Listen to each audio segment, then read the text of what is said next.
Mr. Stephen Timms. Thank you, Madam Deputy Speaker. I'm pleased to follow the former Minister, and I congratulate her on her work in this area. I was disappointed she chose to adopt a rather partisan tone in some of her remarks, unnecessarily, I thought.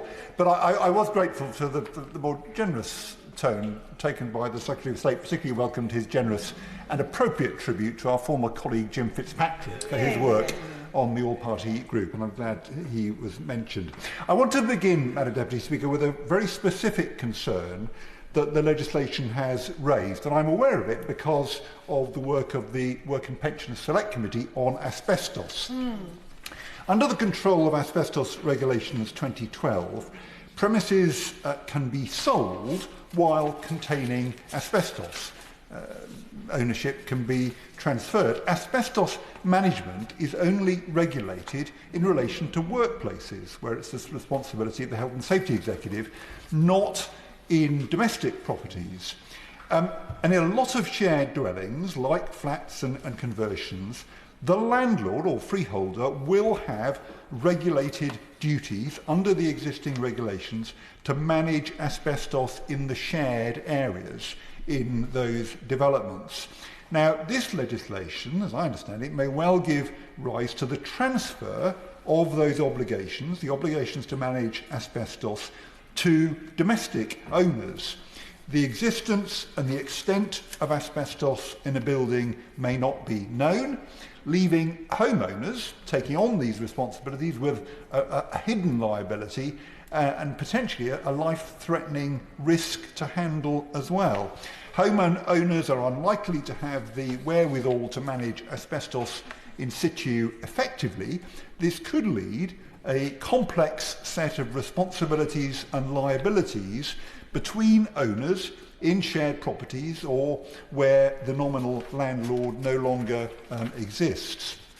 At the moment, there is tax relief for businesses removing asbestos from a workplace. They can offset it against corporation tax. There's no support for homeowners to remove or manage asbestos.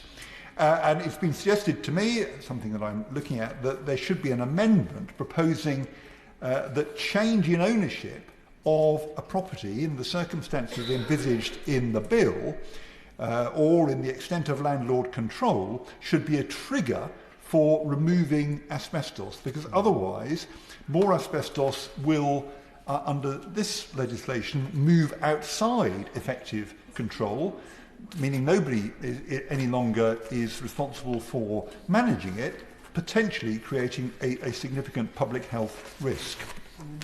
I want, Madam Deputy Speaker, to focus the rest of my remarks on Part 3 of the bill and draw attention to some particular instances that have arisen in my constituency. My right honourable friend, in opening the debate, has rightly expressed the disappointment of many that the more radical ambitions for this bill have been dropped, at least for the time being.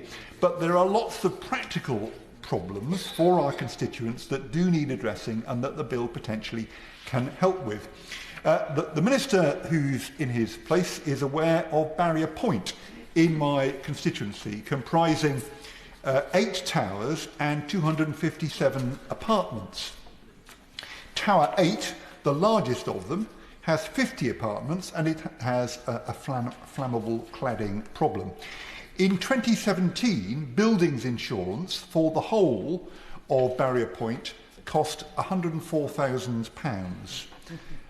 This year, or rather last year, Aviva, who insured the block, previously refused to quote.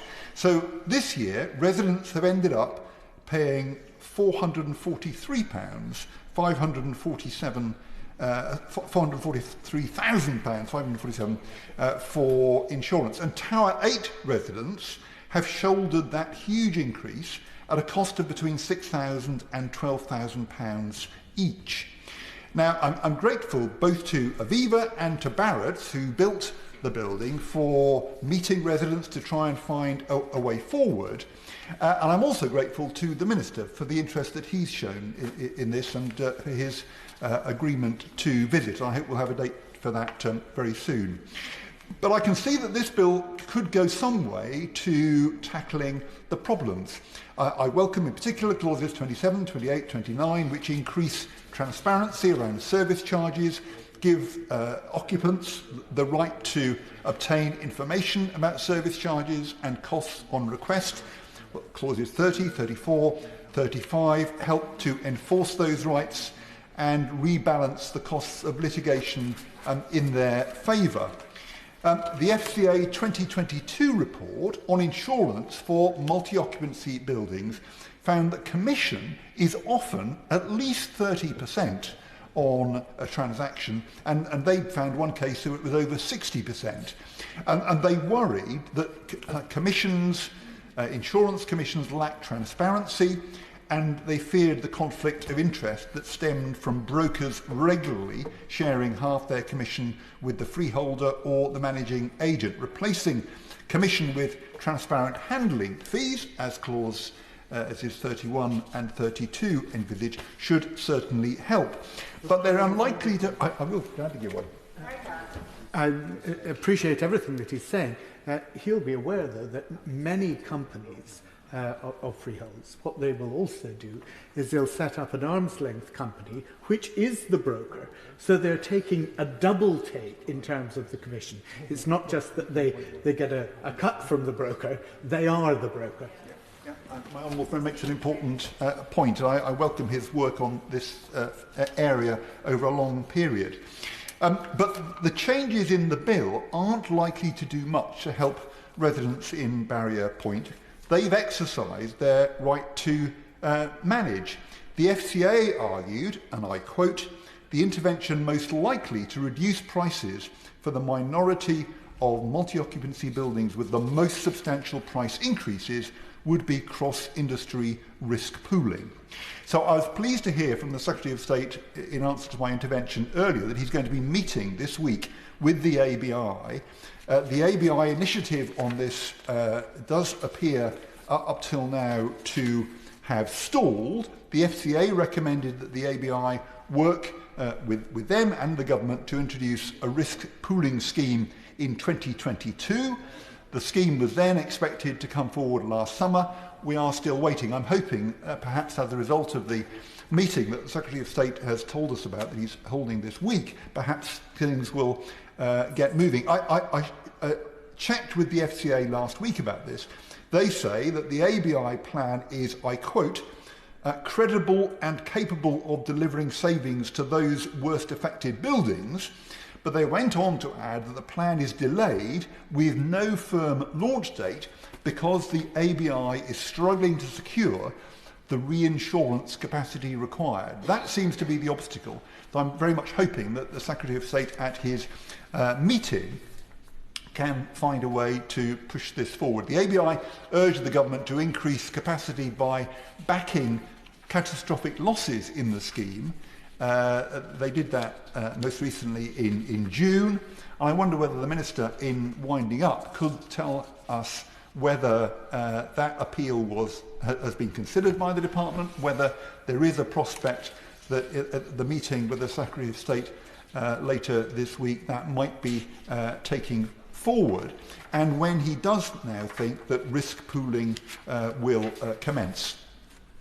On remediation, there's a power imbalance, I think, between leaseholders and freeholders, and that's highlighted to me by Barrier Point residents, and the bill doesn't really address this. Section 72 of the Building Safety Act 2022 makes a right to manage company the accountable person for a high-risk multi-occupancy building, making the directors criminally liable if negligence can be proved.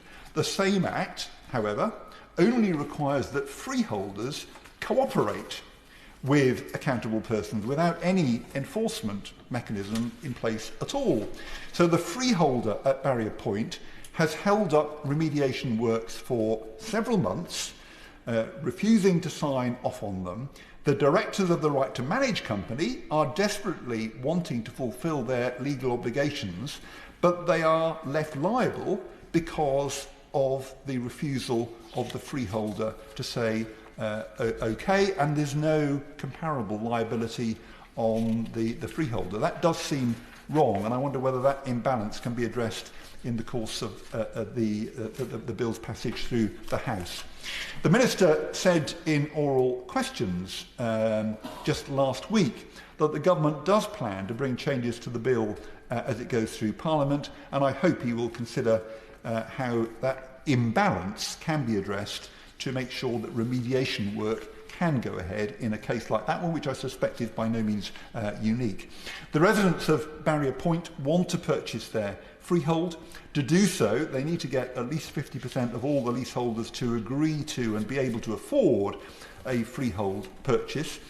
And that's very difficult in a building with 257 households. This bill, I don't think, does anything to make that process easier for the future. So I very much hope the ministers will be open to further improvements as the bill progresses through the House.